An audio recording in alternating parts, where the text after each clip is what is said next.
The red suitcase should not have been there. Mason Brooks found it behind cracked grey bins in the lost luggage room of Grayson Executive Air. Rich people's forgotten things were returned before anyone like Mason's mother was allowed to touch them. Mason was only 12. He was not an employee. He was helping his mother finish the night cleaning shift because rent was late and the supervisor pretended not to notice as long as he stayed quiet. But the suitcase was not quiet. Red tape had been ripped from the handle. 2 luggage tags were pasted over each other, one corner curling up like it wanted to be read. Beneath a butterfly sticker, Mason saw a name printed in gold. Lila Grayson. His fingers tightened around the zipper. Everyone knew that name. Lila was the daughter of Edward Grayson, the billionaire who owned the private terminal. 3 months ago, every screen had shown one statement. Lila had left for a private school in Europe after her mother's death. So why was her suitcase still here? Mason looked over his shoulder. The cameras above the door were supposed to be broken. A red light blinked back. He unzipped the suitcase. There were no dresses, no passport pouch, no school uniforms, only a cracked hair clip, an allergy pen, a torn boarding pass, and a terminal map with one place circled, the maintenance hangar. Then Mason noticed a loose seam inside the lining. He pulled it back with shaking fingers. 3 words had been written there. Small, crooked, almost hidden. Dad thinks I left. Underneath, in smaller letters, was one more sentence. I didn't.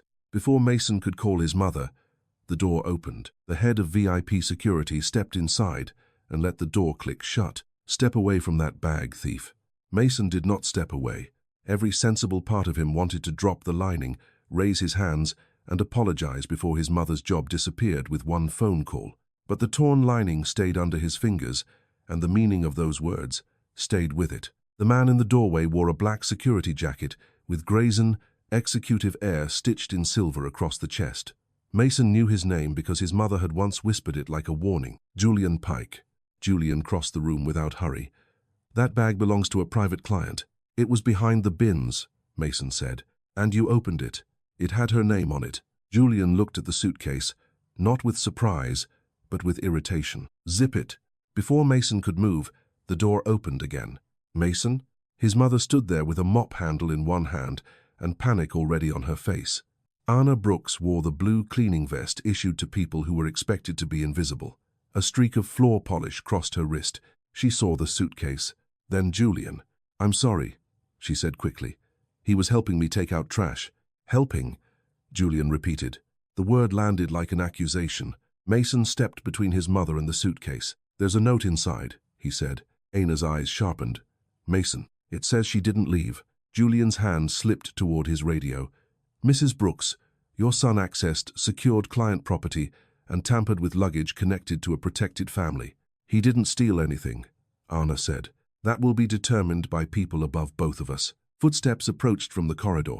Through the glass, Mason saw men in dark suits moving with cameras and assistants. At the center walked Edward Grayson. Mason recognized him from every terminal screen. In person, Edward looked taller and more tired. His suit fit perfectly, but his face seemed built from bad sleep and practiced patience. Behind him, the event hall glowed with banners Mason had seen while hauling trash bags through the service passage.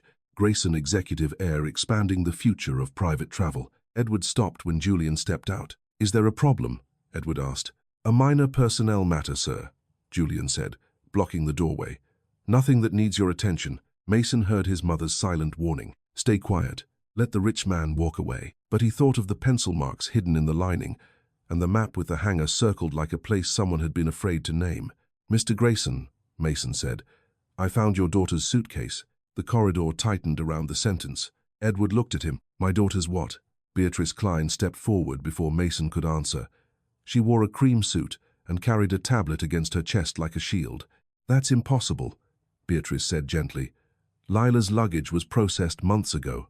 It's red, Mason said, with a butterfly sticker. Edward's hand tightened at his side, only for a second, but Beatrice noticed. Edward, she said, lowering her voice, the boy is frightened. Security can handle this. Mason expected him to agree. Instead, Edward looked past Julian into the room. Show me. Sir, I strongly recommend. I said show me. Julian stepped aside. Edward entered slowly. His eyes found the red suitcase, then the faded butterfly sticker near the handle. My wife bought her those stickers, he said. Beatrice gave a soft breath. Children keep old things, Edward. That doesn't mean... She put one on my briefcase once, Edward said. I told her it looked unprofessional. His mouth tightened. She cried for an hour. No one answered. Edward lifted the curled luggage tag. 2 tags had been pasted together. The top one showed a European destination. The lower edge, half hidden beneath it, showed only 3 letters, HGR. Julian spoke quickly. Old routing code. It happens with reclaimed bags. Mason pointed to the folded terminal map. That code was circled too. Edward picked it up. The maintenance hangar had been marked in pencil. My daughter boarded a flight to Geneva, he said, as if reciting something he had been told too many times.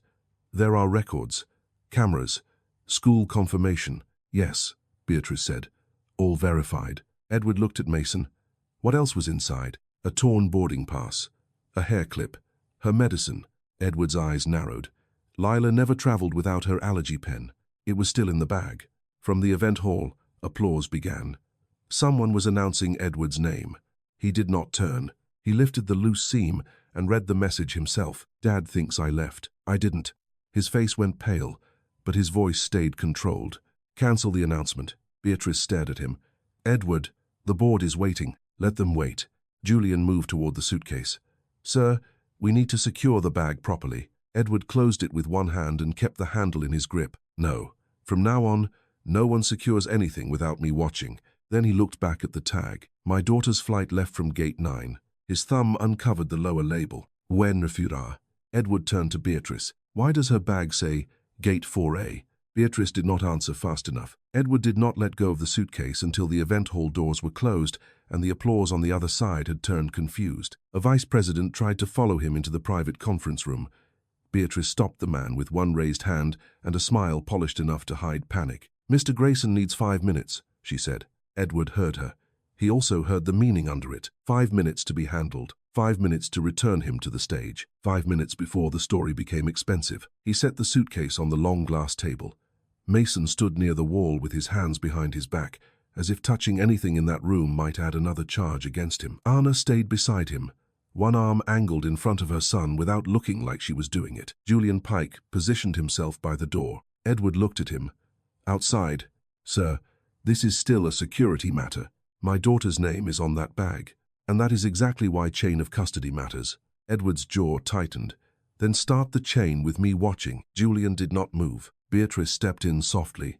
Edward, Julian is right about procedure.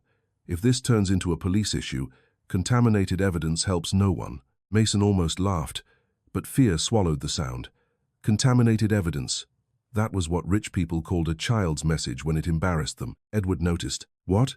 He asked. Mason shook his head. Say it. Mason glanced at his mother. Anna's eyes begged him to be careful. Mason spoke anyway. If it was evidence, why was it behind trash bins? The room held that question for one breath too long. Edward turned back to Julian. Outside. This time Julian opened the door. I'll be right here. I know, Edward said. When the door shut, Beatrice remained. Edward did not ask her to leave. That told Mason more than he wanted to know. The woman was not just an assistant. She was part of the wall around him. Edward opened the suitcase carefully. The cracked hair clip lay in the corner. Pale blue plastic, bent near the hinge. Edward touched it with 2 fingers. Caroline bought this at a pharmacy in Nantucket, he said. Beatrice lowered her voice. Lila packed old things all the time after the funeral. Edward ignored her and picked up the allergy pen. He checked the date printed on the side. Unused, he said. Mason stepped closer. She needed that. Peanuts, Edward said. Cashews, sometimes even traces. His voice flattened with the habit of a parent who had repeated emergency instructions for years. She never left home without one in her pocket. This one was in the bag, Mason said. Under the map. Beatrice tapped on her tablet. The school was notified of her medical requirements. Their infirmary confirmed receipt of her medication kit. Then why is this here? Edward asked. A spare, perhaps. Lila hated spares. She said adults used them as excuses not to listen. For once, Beatrice had no immediate answer. Edward unfolded the terminal map. It was not a passenger map. It showed service corridors, baggage belts, staff elevators, and the long grey block marked Maintenance Hangar. Pencil arrows moved away from the VIP departure lounge, not toward it. Mason watched Edward follow the arrows with his eyes. You said you found it behind bins, Edward said. Exactly where? Mason described the lost luggage room, the cracked grey bins, the sorting table, the dead camera that was not dead. He left out one thing at first, the sound he thought he had heard before he saw the bag, not because it was unimportant, but because he was not sure if fear had made it up. Edward listened without interrupting. That surprised Mason. Most adults only listen to poor kids long enough to find the mistake. Why were you there? Beatrice asked. Mason's face warmed. Helping my mum. Children are not authorized in restricted service areas. Anna straightened. He stays beside me. I don't have anyone to watch him at night. That may explain his presence, Beatrice said. Not his decision to open private luggage. Enough, Edward said. Beatrice looked hurt in a controlled way. I am trying to protect you. No, Edward said. You are trying to protect the version of events you gave me. The words landed harder than a shout. Edward lifted the top luggage tag. Its printed route showed Geneva, Flight GEA, 19, Gate 9. Under it, crooked and half-torn, another sticker clung to the handle. Hugria Firoa. Mason leaned in. Is that a gate? No, Edward said slowly. Our gates use numbers. Service routes use letters. He took out his phone and opened an internal directory. Beatrice shifted closer. Edward, those codes change constantly. Old tags sit in printers. Bags get rerouted. Not VIP minor transport, Edward said. Those are manually cleared. He typed HGR. A result appeared, then vanished as the screen requested a higher security login. Edward looked up. Why would my daughter's bag require a hangar operations code? Beatrice's hand tightened around her tablet. Because someone probably reused a tag. Who? I can find out. I'm sure you can. Mason saw the pain in Edward's face then. Not only fear, shame. He was realizing that all the people who made his life easy had also made it possible to keep him blind. Edward turned to Anna. Mrs. Brooks, has anyone threatened your job? Anna gave the answer workers gave when rent was due. No, sir. Mason looked at her. Edward saw that too. He softened his voice. I'm not asking as your employer. You're everyone's employer in this building, Anna said. That quiet sentence did more than accuse him. It explained the room. Edward nodded once. Then I'll be specific. No one is to discipline you or your son for tonight until I say so. Beatrice inhaled. That creates liability. Put my name on it. Mason still did not trust kindness from men with private terminals, but something in his chest loosened. Edward turned back to the suitcase. What else did you notice? Mason hesitated. His mother whispered. Mason. He knew what she meant. Do not add stories. Do not sound strange. Do not give them a reason. But the blinking camera had been strange. The bag behind the bins had been strange. And the world had already become dangerous. I thought I heard tapping, he said. Beatrice looked up sharply. Edward's eyes moved to Mason. From the suitcase? Maybe behind the wall. Maybe from the table. I don't know. Mason swallowed. 3 taps, before I pulled it out. Beatrice gave a small, sad smile. Edward, please. This is exactly how panic spreads. A frightened child hears noises in a restricted room, finds an old bag, and suddenly we are rewriting 3 months of verified records. Mason stared at the carpet. There it was.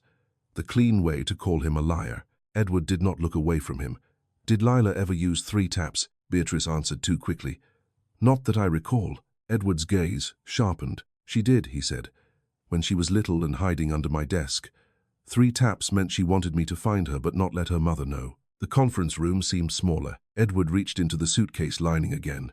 His fingers brushed something Mason had missed, a narrow strip of navy fabric tucked under the fold, torn at one end, with 2 silver letters embroidered on it. Yeah, Grayson Executive Air. Not Lila's school, not a European airline. A staff uniform. Edward held it up. Beatrice looked at the fabric as if it had become a language she could no longer translate. Before anyone spoke, Edward's phone buzzed. A message from an unknown internal extension appeared on the screen. Mr. Grayson, do not trust baggage logs for July 14. Edward read it twice. Then the message deleted itself. Edward did not chase the vanished message. That was the first thing Mason noticed. A poorer man might have grabbed the phone, shaken it, cursed at the screen, begged the message to come back. Edward only placed the phone face up on the glass table and looked at it as if it had become another witness. Who has access to internal extensions that can send disappearing alerts? He asked. Beatrice recovered first. Several departments. Security, operations, executive support, IT. Names. That would require a systems report, then request one. Edward, if someone is trying to bait you with anonymous messages. My daughter hid a staff uniform strip inside her suitcase, Edward said. I am already baited.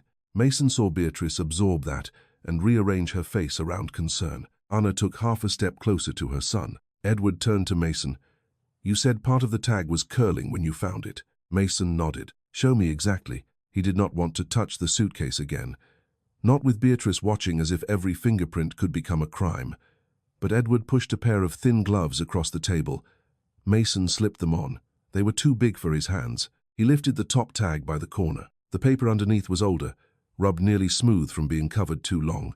Under HGR, 4A was a printed passenger name, but one letter was wrong. Lila Grayson. Mason read it aloud before he could stop himself. Beatrice gave a small sigh. A printer error. Her name was often misspelled by vendors. No, Edward said. The word was quiet, but it cut clean. He took the tag from Mason and stared at the extra Y. When Lila was 6, a magazine caption spelled her name that way. She refused to speak to me all morning because I approved the photo without checking it. Beatrice's expression softened. Children can be sensitive about... She wrote a note on my desk, Edward continued. If you don't notice my name, how will you notice me? Mason looked down at the tag. The wrong spelling no longer felt like a mistake. It felt like a flare. Edward lifted the hair clip next. She would have known I remembered this. How? Mason asked. She broke it once at her mother's funeral, Edward said. I fixed it badly with clear tape because she wouldn't let anyone replace it. He turned the clip over. A strip of old tape still clung to the hinge. Beatrice shifted. That proves sentimental value, not abduction. No, Edward said. It proves she chose objects I had failed to forget. That sentence changed the way Mason saw the suitcase. Before, it had been a bag full of clues. Now it seemed arranged, careful, desperate. Lila had not thrown random things inside. She had built a language from the pieces adults had ignored. Edward unfolded the terminal map again. This time he did not look first at the hangar circle. He looked at the folds. 3 creases crossed the paper, forming a crooked triangle over the service elevators. Did she draw like this? Mason asked. Her mother taught her to mark maps by folding, not circling, Edward said. Caroline said pencil marks could be erased. He stopped speaking for a moment, but the pause did not become weakness. It became focus. He pressed the map flat. One folded corner lined up with a tiny printed label Mason had missed. Luggage recovery sublevel. That's under the room where I found the bag, Mason said. Edward looked at him quickly. There is no public access under that room. I know. The floor sounds hollow near the bins. Beatrice's eyes moved to Julian's closed door. Mason caught it. She knew the room. Edward did too. That sublevel was sealed after the renovation. Then why is it still on the staff map? Anna asked. Beatrice answered too smoothly. Old infrastructure stays on diagrams. It doesn't mean it is usable. Mason remembered the tapping. 3 small knocks from somewhere behind the wall. He rubbed his thumb against the glove seam. Edward noticed. What are you not saying? Mason hated that question because adults usually asked it when they had already decided the answer was trouble. I saw a girl once, he said. Anna turned to him. When? Mason kept his eyes on the suitcase. That night. I mean, maybe that night. 3 months ago, when they had the big black cars outside and everyone was told not to use the West Service Hall. Edward's body went still without stopping the story. Mason forced himself to continue. I was taking cardboard to the compactor. A girl was near the staff shuttle door. She had a baseball cap pulled low, and one sleeve of her jacket was inside out. I thought she was some rich kid hiding from her nanny. What did she say? Edward asked. Mason swallowed. She asked me where lost things go. No one corrected him. She said it like a joke, Mason said. I told her, if they're expensive, back upstairs. If they're not, behind the bins. She looked at the bins for a long time. Edward closed his eyes once, briefly, then opened them. She chose that room, he said. Beatrice stepped forward. Or a frightened child heard an unrelated comment and later imagined a connection. Edward, you must be careful. Memory becomes unreliable under pressure. Mason looked at her. I didn't imagine her. I didn't say you did. You said it in rich. Anna touched his arm, warning him, but Edward almost smiled. It lasted less than a second. Did she give you anything? He asked. No. Did anyone come for her? Mason searched the memory. The West Hall, the smell of rain on coats, a rolling cart with garment bags, a man's voice saying, This way, Miss Vale. Not Grayson. Vale. She was called the wrong name, Mason said. Beatrice's tablet slipped slightly in her hands. Edward saw that too. What name? Val. Miss Val. Edward looked at Beatrice. My wife's maiden name. Beatrice's voice stayed level. It is also a common surname. Not in my terminal on the night my daughter disappeared. A knock came at the door. Julian opened it without waiting to be invited. The board is asking whether you intend to proceed, he said. Edward did not turn. Tell them no. Julian's eyes moved over the open suitcase, the map, Mason's gloves. Sir, this has become an active internal security review. I need the boy's statement documented properly. Mason's stomach tightened. Beatrice nodded as if Julian had offered a reasonable chair. That may be best. A formal statement protects everyone. Anna said, no one questions my son without me. Julian looked at her with professional patience. Of course, and with legal present. Edward closed the suitcase, but this time he did not hide the evidence. He placed the map, tag, hair clip, and fabric strip into separate clear folders from the conference cabinet. You will not question Mason, Edward said. You will pull every access record for July 14, including West Service Hall, luggage recovery, and HGR 4A. Julian's face did not change. Those logs are archived. Unarchive them. That requires operations authorization. Edward turned to Beatrice. Authorize it. For the first time, her answer took too long. Edward, she said carefully, I no longer have direct access to archived minor transport files. After Lila's departure, those were restricted for privacy. By whom? The family office, legal, and child wellness team agreed it was best. I own the family office. Yes, Beatrice said softly. But you signed the privacy delegation. Edward stared at her. Mason understood then that money could build doors, even rich. Men could not open quickly if they had signed the wrong papers while grieving. Edward's voice dropped. Bring me the document. Beatrice nodded, but did not move fast. Mason looked at the folded map one more time. The triangle crease pointed from the luggage room to the sealed sublevel, then to the hangar. She wasn't just hiding clues, he said. Edward looked at him. She was making a route. From inside the clear folder, the old tag showed the wrong name, Lila Grayson. A name only wrong enough for the right person to notice. The privacy delegation arrived in a cream folder with Edward's signature on every page. Beatrice placed it on the conference table as if it were a medical chart. She did not want him to read too closely. Edward read anyway. Mason watched from the far end of the room. Anna had not let him sit. She said standing made it easier to leave if rich people changed their minds. The document was full of careful words. Wellness communication, minor privacy, therapeutic transition, delegated response authority. Mason did not understand all of it, but he understood the shape. Edward had signed permission for other people to decide what he was allowed to know about his own daughter. When did I sign this? Edward asked. 3 days after Caroline's service, Beatrice said. Your legal team recommended it. You were overwhelmed. We were trying to reduce distress for Lila. My distress or hers? Both mattered. Edward turned a page. This gives the family office authority to filter communications related to Lila's travel, treatment, and school placement. It kept unstable messages from reaching you at 2 in the morning. Unstable messages, Edward repeated.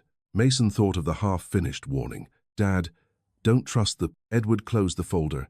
Take me to luggage recovery sublevel. Julian Pike had returned with 2 security officers and a face prepared for court.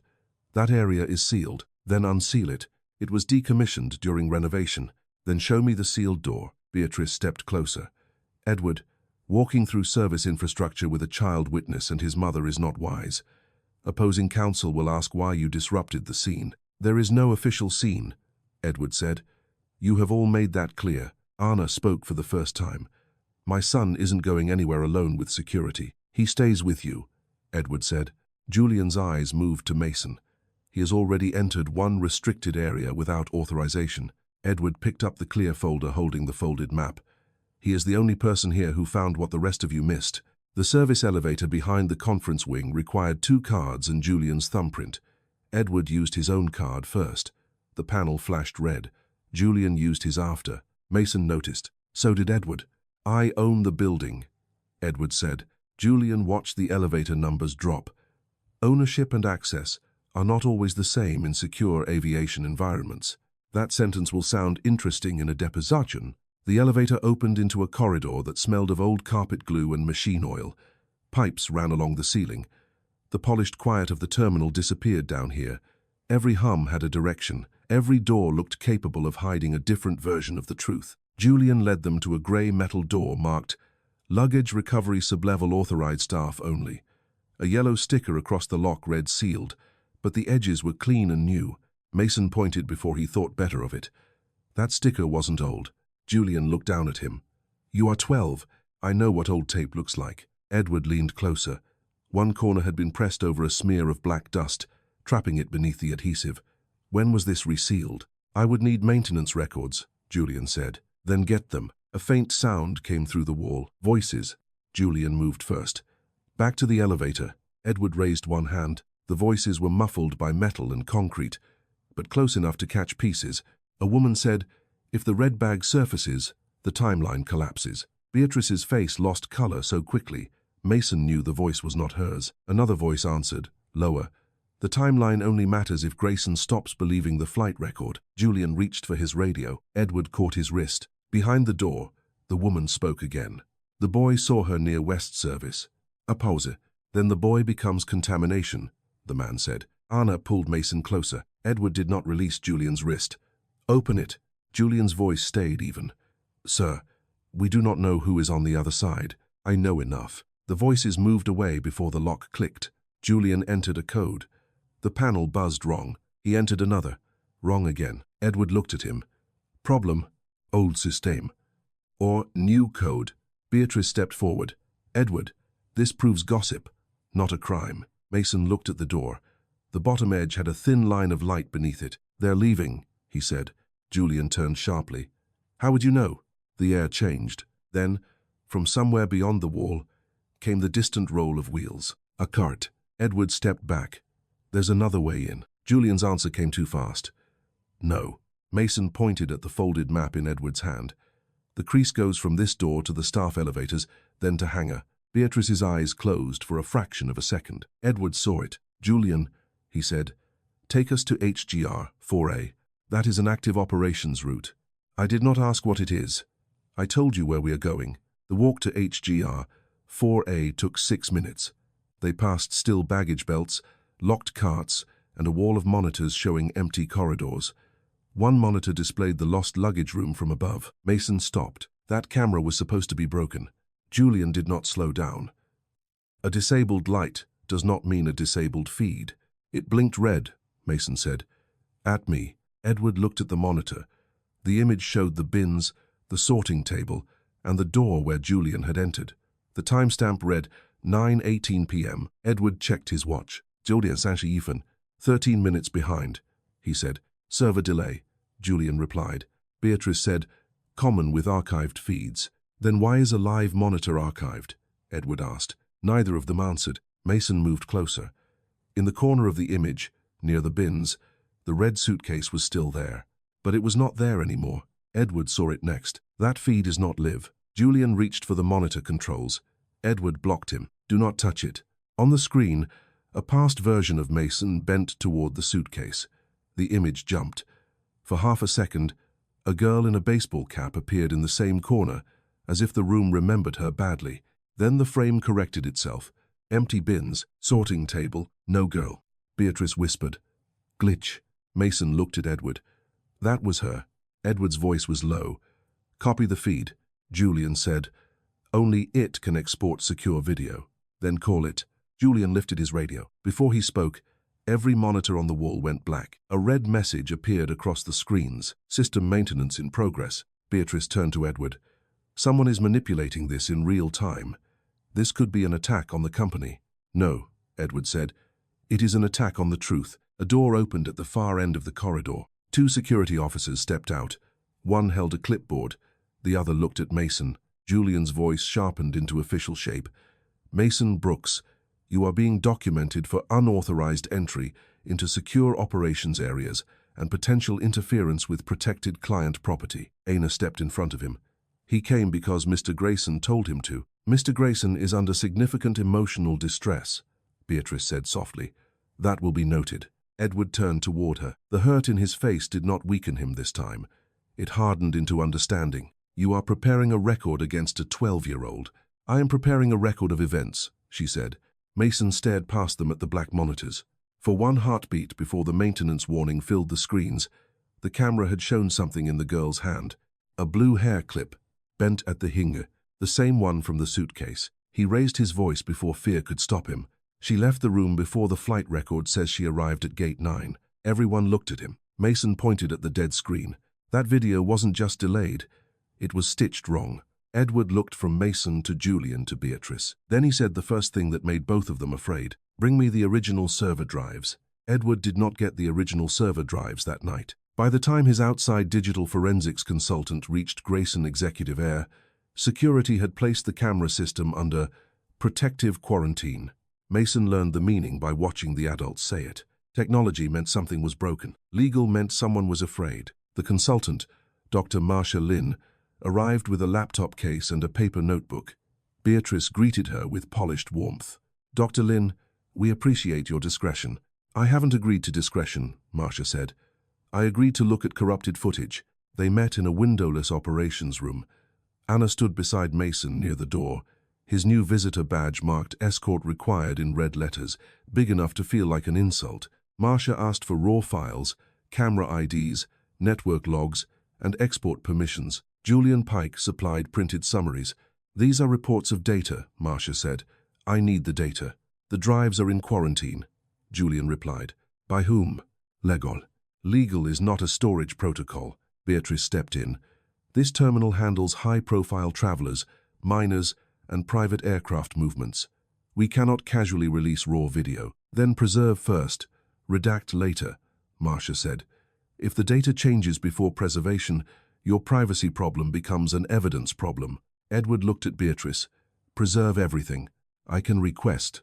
Do it." Marcia studied the screenshot where Lila had flickered for half a second, face blurred by motion and a cap brim, the bent blue hair clip catching the light. "This is not a normal dropped frame," Marcia said. "Two sequences were stitched together." Julian answered too smoothly. "Old camera, low light compression, not with the timestamp moving backward by 11 seconds. Edward leaned closer. "Can you prove that? From a screenshot?" "No." "From the original files?" "Yes. And those files are in quarantine," Edward said. "Conveniently," Marcia replied. Beatrice's phone buzzed. She read the screen. "The board has moved into emergency session. They are concerned this may trigger regulatory disclosure. My daughter may have been moved through my terminal under a false record," Edward said. "And if you say that without verified proof, every agency, shareholder, and competitor will hear you accuse your own company of child transport fraud." Mason understood.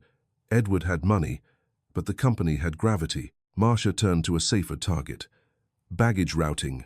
The logs appeared on the wall. Geneva Flight GEA 19 showed 3 checked pieces under Lila Grayson's travel profile, 2 trunks and 1 red carry-on. Mason raised his hand before remembering he was not in school. Edward noticed. "What is it?" "That suitcase had a broken wheel," Mason said. "A broken carry-on would get tagged for hand transfer or repair." Julian looked at him. "You know that how?" "Watching people make me move things they don't want to bend down for." Marcia searched the log. "He's right.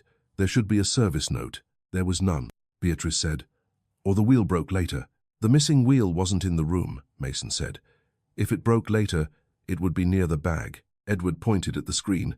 "Search HGR 4A." Julian's shoulders tightened. "That code should not appear in passenger baggage." "Search it," Marcia typed. 1 entry appeared, then vanished as the system refreshed. She stopped. The query returned 1 result, then access was revoked. "Session timeout," Julian said. "After 1 result?" Marcia asked. She had written fast enough to catch part of it.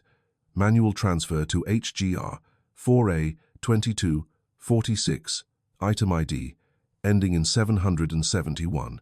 Edward turned to Beatrice. "Who can revoke a query in real time?" "IT administrators, security supervisors, legal hold officers. Names. I will get them. Now." She did not move. Mason understood something else.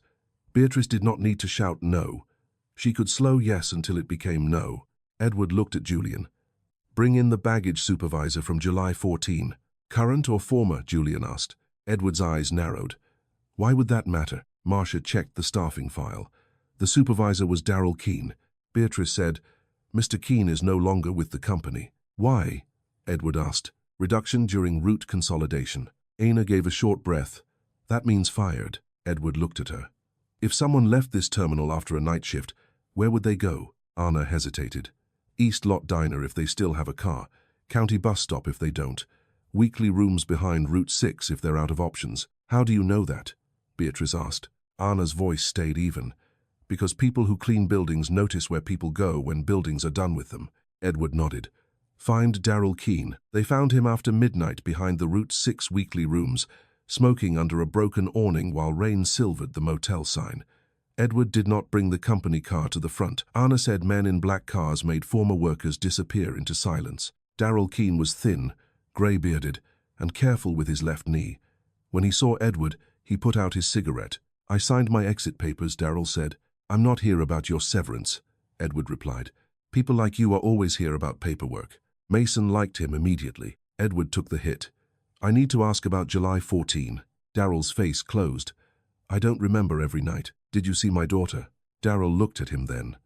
I saw a girl they told me not to see. Anna's hand settled on Mason's shoulder. Baseball cap, Daryl said. Sleeve twisted. Blue clip. Red suitcase. One wheel already bad. She asked if the shuttle went to departures. And? Edward asked. I said it was staff side, not passenger shuttle. What did she say? Daryl swallowed. She said, good. The word hit Mason hard. Lila had not been lost. She had been trying to reach the part of the airport passengers never saw. Daryl looked toward the security officers waiting by the curb. That's all I know. It isn't, Mason said. Anna tightened her hand, but Daryl looked at him. Mason pointed at Daryl's knee. You didn't hurt that falling off a loading dock, did you? Daryl's mouth twisted. What are you, a detective? No, but my mom lies like that when work hurts her and she doesn't want trouble. For a moment, Daryl looked more tired than angry. Then he pulled a folded slip from his jacket. I kept this because I knew someone would change the logs. Edward reached for it. Daryl pulled back. You protect my pension. I'll protect your testimony. That's a rich man's almost. Edward accepted it. Then yes, your pension, medical coverage, and right to say what happened without being sued by my company. Daryl handed over the slip. It was a torn loading chit with item ID ending in 771 and route code HGR 4A. Beside it, someone had written, Private Family Transport, M.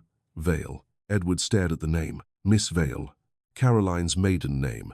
Daryl said, they put the girl in a black service van, not a plane. I didn't see where it went after the hangar doors opened. Who signed the transfer? Marcia asked. The signature line was already filled. Whose name? Edward asked. Daryl looked at the rain. Yours. Edward said nothing. Daryl added, but the man carrying the clipboard wasn't you. Edward folded the chit carefully. You decided not to be erased tonight, Mr. Keene. I won't forget that. On the walk back, Mason finally asked, do you think she's still alive? Edward stopped under the motel sign. I don't know, he said. Then his phone rang. Beatrice Klein. Edward answered on speaker. Her voice was calm. Edward, Julian has filed an incident report. It names Mason Brooks as the person who removed and altered Lila's suitcase. Anna pulled Mason closer. Beatrice continued, almost gently. And the board is asking whether your judgment is compromised enough to trigger temporary executive restraint. Edward looked at Mason, then at the torn loading chit. The evidence had opened a door. Beatrice had answered by building a wall around everyone who touched it. For 12 minutes, Edward Grayson believed the wall had cracked. Daryl Keene's loading chit sat under Marcia Lynn's portable scanner. The ink had faded near the fold, but the important parts remained. Item ID ending in 770. 1. Route HGR 4A, Private Family Transport M, VALE, and Edward's name on the authorization line. Marcia enlarged the signature on her laptop. That isn't a clean match, she said. Edward did not move. Explain. Your public signature has a long first stroke on the G. This one starts too low. Whoever signed it copied the shape, not the pressure. Anna stood behind Mason with both hands on his shoulders.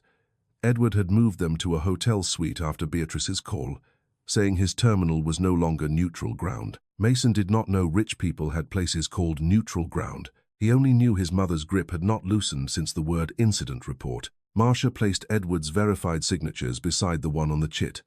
It may be enough to justify an independent preservation order. Maybe, Mason asked. Marcia looked at him, not down at him. Paper can start a fight. It does not win one alone. Edward nodded. Then we start the fight. For the first time that night, Mason saw something close to hope move through the room. Edward called outside counsel and gave instructions without asking Beatrice to filter them. Preserve the July 14 server drives. Notify the board of an independent review. Contact the airport authority. Locate the vehicle assigned to HGR 4A. Each sentence sounded like a door opening. Then Beatrice opened one of her own. She arrived 30 minutes later with 2 attorneys, Julian Pike, and a sealed blue folder marked minor wellness records. Edward stayed standing. You are not invited. I am still authorized under the privacy delegation, Beatrice said. And because a child employee's son is now part of an escalating allegation, legal advised immediate clarification. I'm not an employee's son, Mason said. Beatrice looked at him gently. Mason, this is not about blaming you. That was how she did it. She said blame while pretending not to. Julian placed a tablet on the table. The incident report documents unauthorized access, handling of private luggage, evidence contamination, and removal of client property from secure premises. Anna's voice sharpened. You mean the property Mr. Grayson carried out himself? After it had already been tampered with, Edward stepped closer. Choose your next word carefully, Julian did. By the boy. Mason felt the sweet tilt around him. Anna moved in front of him, but Mason hated that she had to, hated that the truth could be right there on a table and still become his fault. Beatrice set the blue folder down. Edward, before this goes further, you need to remember who Lila was in July, not who you wish she had been. Edward absorbed the file like a blow he refused to show. Beatrice opened the file. After Caroline died, Lila displayed repeated escape ideation. She told Dr. Mendel she wanted to become invisible. She wrote stories about switching names. She hid in service corridors. She packed bags without telling staff. Mason glanced at Edward. Some of that sounded true. That was the cruelest part. Beatrice did not build lies from nothing. She built cages from pieces that already hurt. Edward took the page.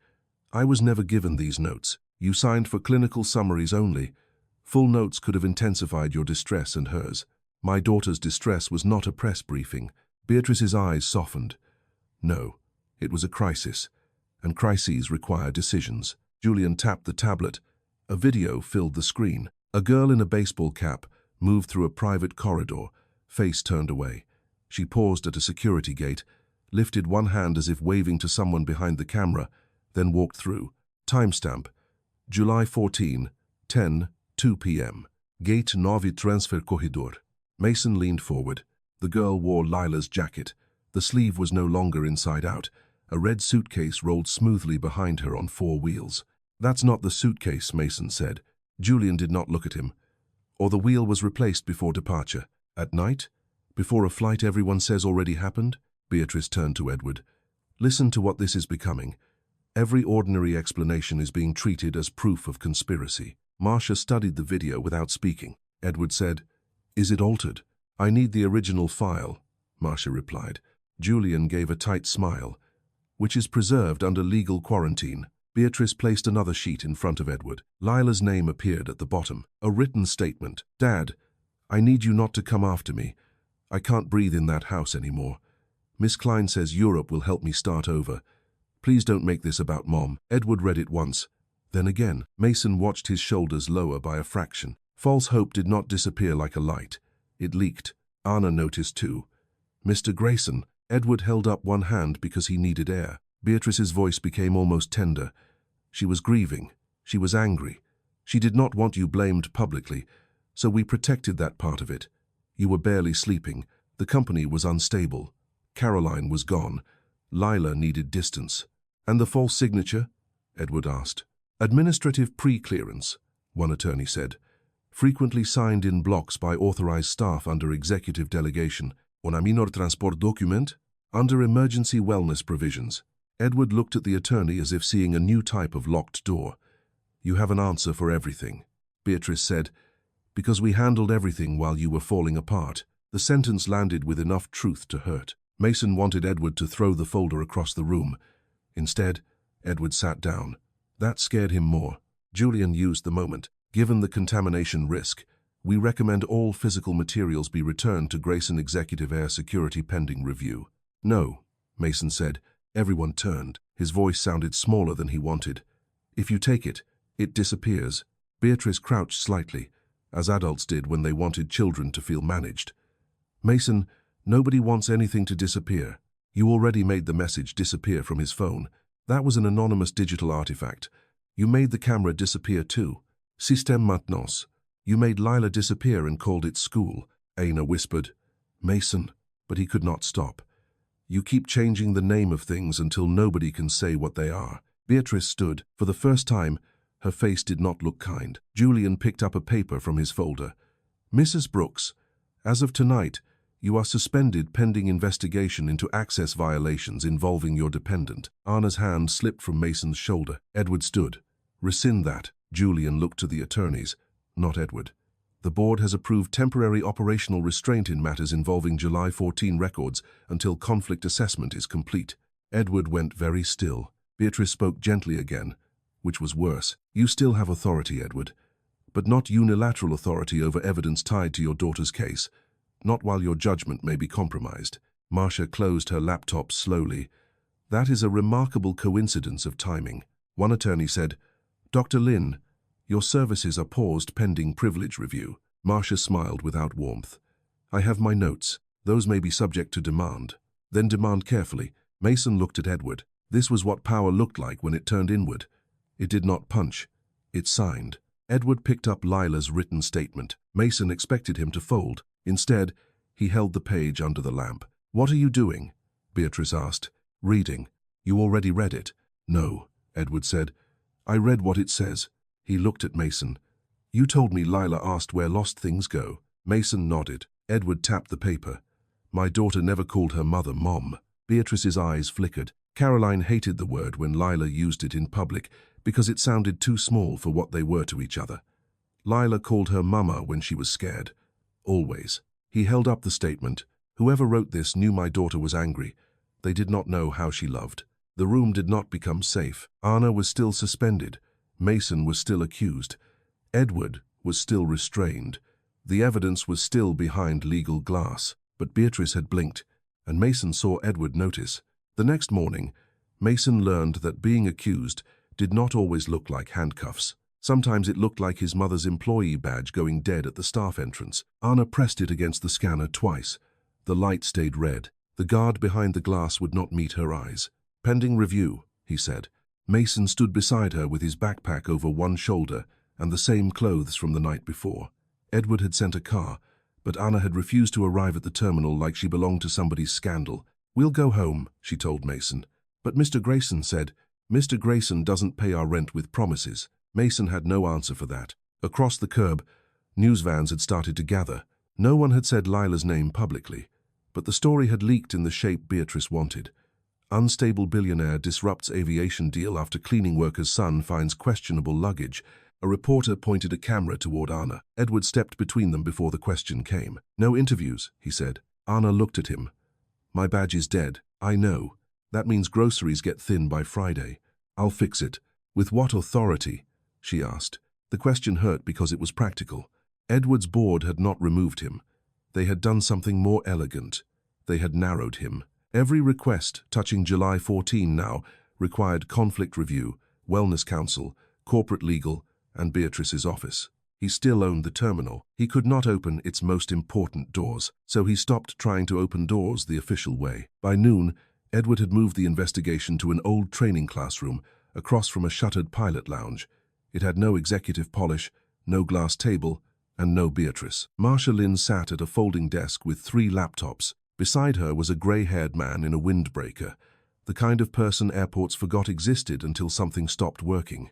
This is Nolan Reyes, Marcia said. He helped install the first-generation camera system before the renovation. Nolan looked at Mason. You're the kid who noticed the delay. Mason nodded. Good. Adults trust screens too much. Edward placed printed stills on the desk. The lost luggage room, Gate 9, corridor, HGR, 4A, and the half-second image of the girl in the cap. Nolan adjusted his glasses. This system was never built for perfect deception. It was built for expensive privacy.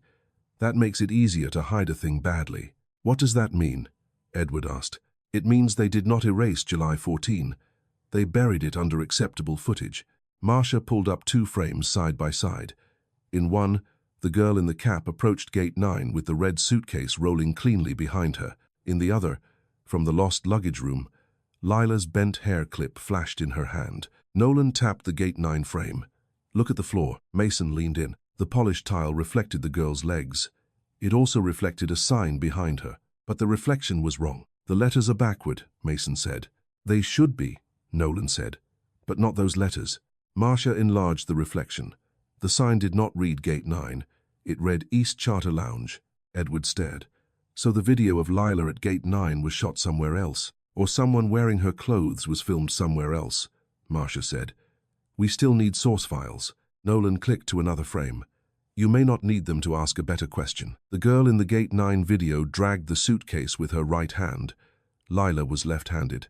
That alone would prove nothing, but the butterfly sticker was on the wrong side of the suitcase because the image had been mirrored. Mason felt the pieces shift. They flipped it, he said. Nolan nodded. A lazy mirror correction after stitching. Edward's phone buzzed.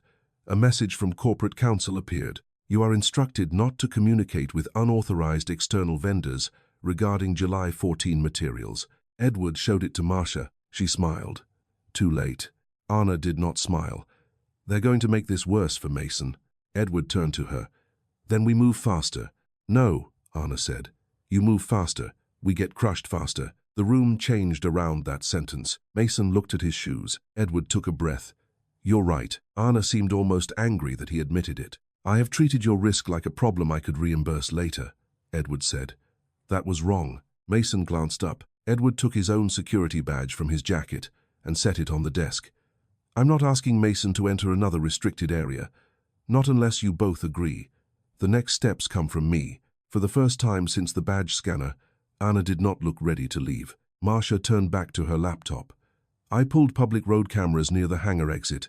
We can't identify the van, but there's a black service vehicle leaving at 11:08 p.m. Plate? Edward asked. Partial. NPR or NPB. The last digits are blocked. Nolan frowned. Private medical transport sometimes uses those letter blocks. Beatrice had called it emergency wellness. Edward wrote the letters down. Mason watched the pen stop after NPR. Something scratched at his memory. Not letters. Sound.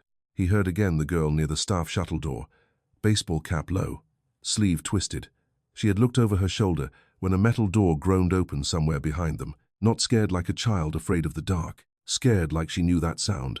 Mason? Anna said. He looked at Nolan. Do hangar doors all sound the same? Nolan blinked. No. Depends on the track, motor, age. The one at HGR, 4A, Mason said. Does it squeal twice and then slam? Nolan sat up. It used to.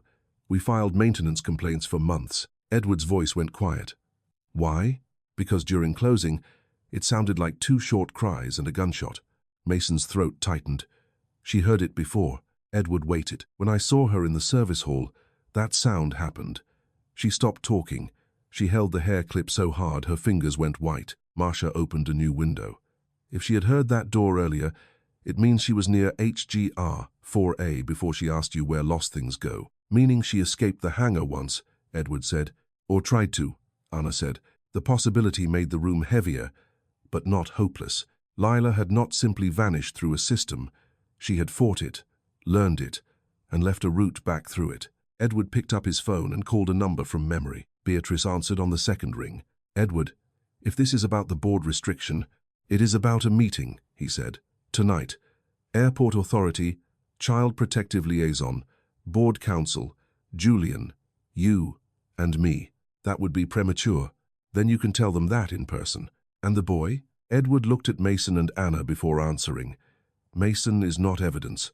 He is a witness. He comes only if he chooses, with his mother beside him. Beatrice was silent long enough to reveal calculation. What are you planning? She asked. Edward looked at the mirrored Gate 9 frame, the partial van letters, and the note Mason had made about the hangar door sound.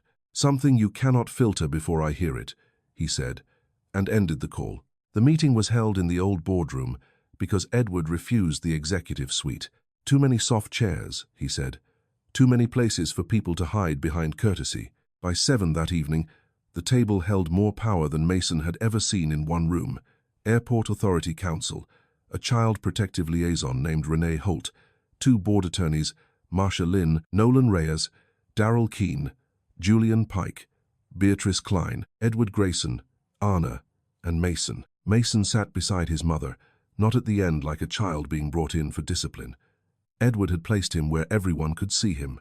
Before anyone spoke, Beatrice placed a folder in front of Renee Holt. "Miss Holt, I want to state clearly that this family has always acted in Lila's wellness interests." Renee did not open the folder. "You will have time for statements." Julian looked at Mason.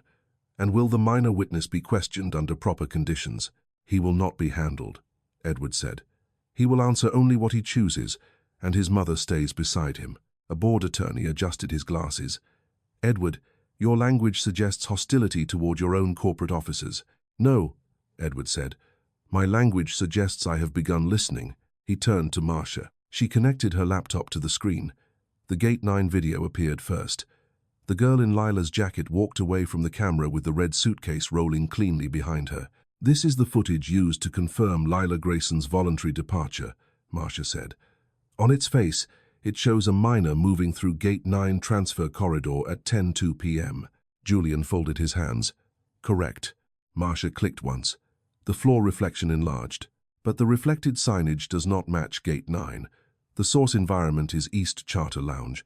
The image has been mirrored and inserted into the Gate 9 timeline." Nolan leaned forward. "And the suitcase sticker appears on the wrong side after mirroring. Whoever corrected the angle missed the luggage detail." Beatrice gave a quiet, disappointed breath. "Technical interpretation is not identity confirmation." "No," Marsha said. "That is why there is more." She opened the lost luggage room clip. The image stuttered. For half a second, the girl in the baseball cap appeared near the bins, blue hair clip in hand. Julian said, "Artifact." Nolan shook his head. "Overlay residue from a deleted sequence. Not artifact." Renee Holt wrote something down. Edward placed the cracked blue hair clip in an evidence sleeve on the table. "This was inside the suitcase Mason found. It matches what appears in that deleted frame." Beatrice looked at Renee. "Edward is emotionally attaching meaning to objects from a grieving child's history." Edward did not answer her. He looked at Mason. Mason knew this was the part he had been afraid of. He stood because sitting made him feel smaller. "I saw her near the West Service Hall," he said. "She asked me where lost things go. I told her expensive things go upstairs, and the rest go behind the bins. That's where I found the suitcase." Julian's voice stayed flat. "A child's memory after media exposure is not reliable." Mason looked at him. "I didn't see her on TV with one sleeve inside out." Darrell Keene gave a rough cough that almost became a laugh. Renee looked up. "Mr. Keene," Darrell pushed the loading chit across the table. "I saw the same girl, same sleeve, same cap, same bad wheel on the red suitcase. She was on staff side, not passenger side." The board attorney reached for the chit. Darrell covered it with 2 fingers. "Copy, not original," Darrell said. "I learn slow, but I learn." Marsha displayed the scanned chit. "Item 770, 1, HGR 4A, Privet Family Transport, M. Vale." Edward added, "My daughter's official record says she checked a red carry-on onto Geneva Flight GEA 19. That bag could not be on Gate 9 footage and in staff-side transfer under HGR 4A within the same window, unless one of those records is false." Beatrice said, "Emergency wellness transfer could explain staff movement." Renee Holt finally opened the folder. "Then where is the corresponding child transport consent from an authorized guardian?" Beatrice gestured to the statement.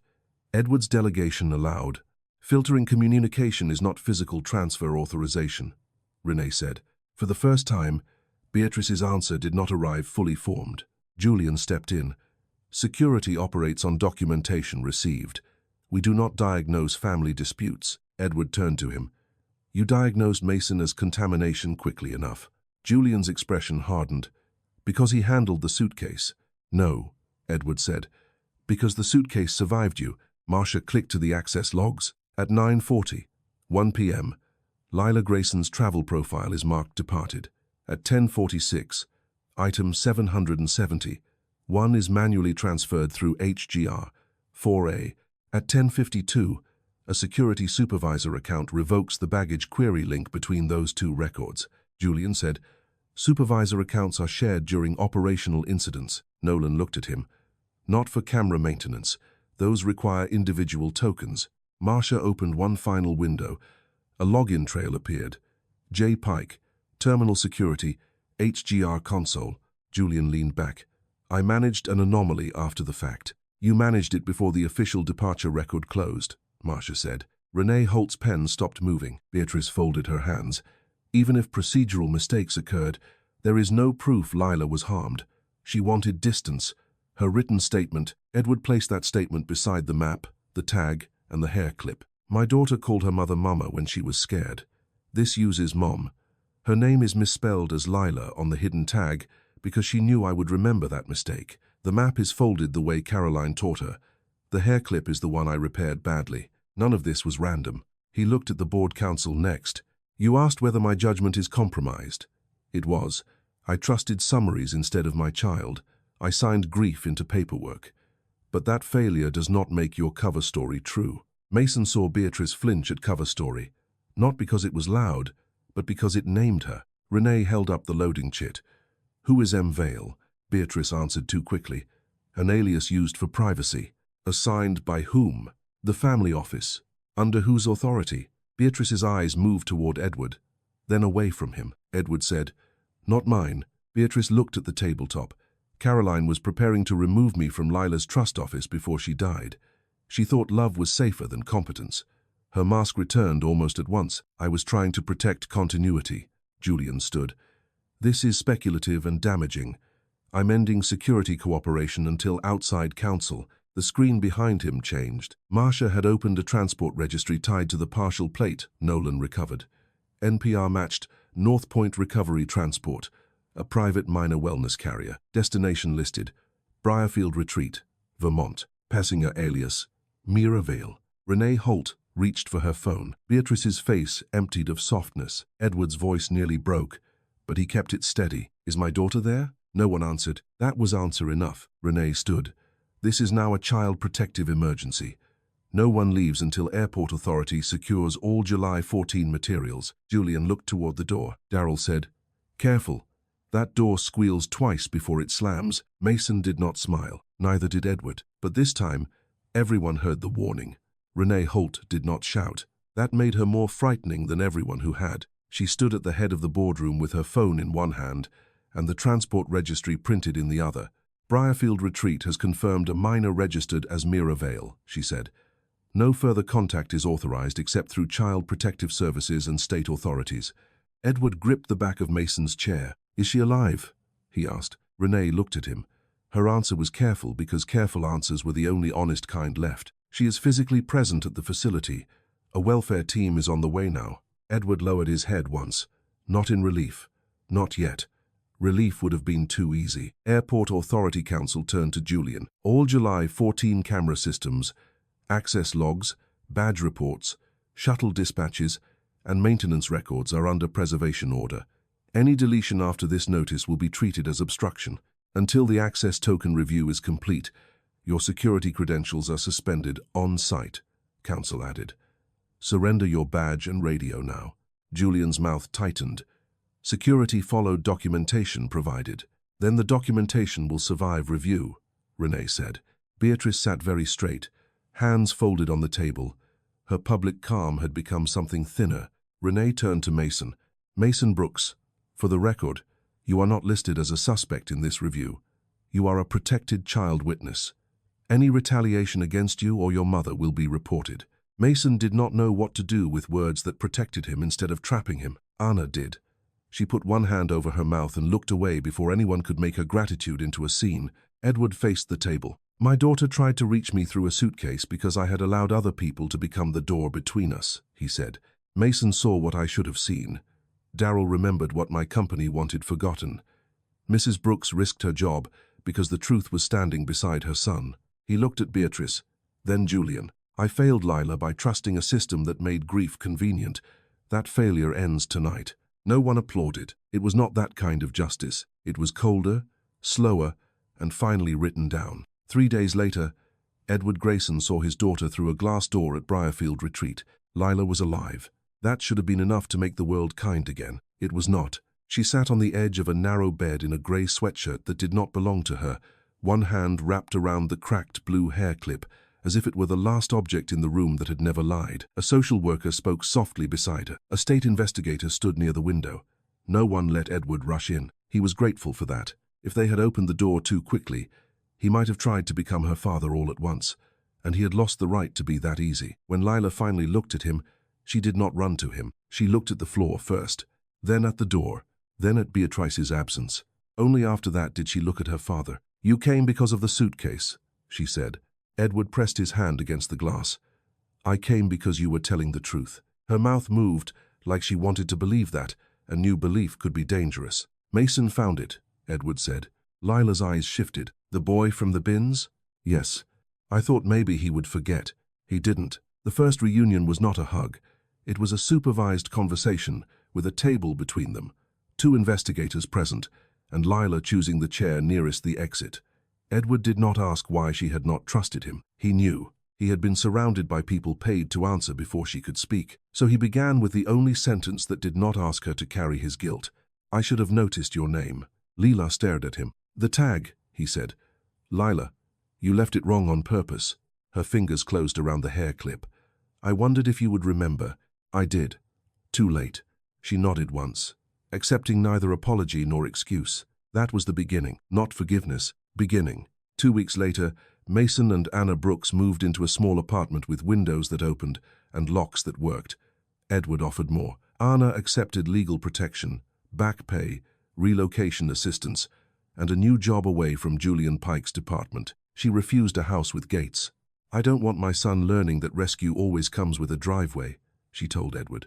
He listened this time. Mason returned to school with rumors following him like airport lights in fog. Some children called him the suitcase boy. Others asked if he was rich now. He was not. He still counted lunch money. He still woke when footsteps stopped outside the apartment door. But when a teacher asked him to write about courage, Mason did not write about heroes.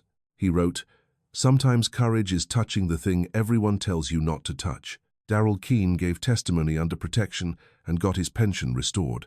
Nolan Reyes helped preserve the older camera system before anyone could call it obsolete and destroy it. Marsha Lynn's report became the spine of a state investigation. Beatrice Klein resigned before she was removed. Julian Pike called his conduct procedural until the access tokens proved otherwise. Their lawyers spoke more often than they did. Edward did not celebrate that. Every victory carried a shape of what had almost happened. On the first day Lila came home, the house looked different because Edward had removed nothing. He did not repaint rooms into pretending. He left spaces for questions. Lila walked through the foyer slowly. At the staircase, she stopped. "I don't want the 3rd floor locked anymore," she said. "It won't be. And I don't want anyone reading my messages before you do." "No one will." She looked at him carefully. "Even if I'm angry. Especially then." The red suitcase stayed in Lila's room for a while, not opened, not hidden. Some days, she turned it toward the wall. Some days she left the butterfly sticker facing the door. Months later, Mason visited with Anna to give a formal statement for the final child protective review. Lila met him in the hallway outside the hearing room. For a moment, neither of them spoke. Then Lila said, "Behind the bins was a good answer." Mason looked down, embarrassed. "It was the only one I knew." It was enough. She handed him a small paper butterfly peeled from the side of the suitcase and pressed onto a clean card. On the back, she had written 3 words. "You saw me." Mason held it carefully, the way poor kids hold things that cannot be replaced. Edward watched from a few steps away and did not interrupt. He was learning that love was not always the door. Sometimes love was standing back while someone else walked through it first.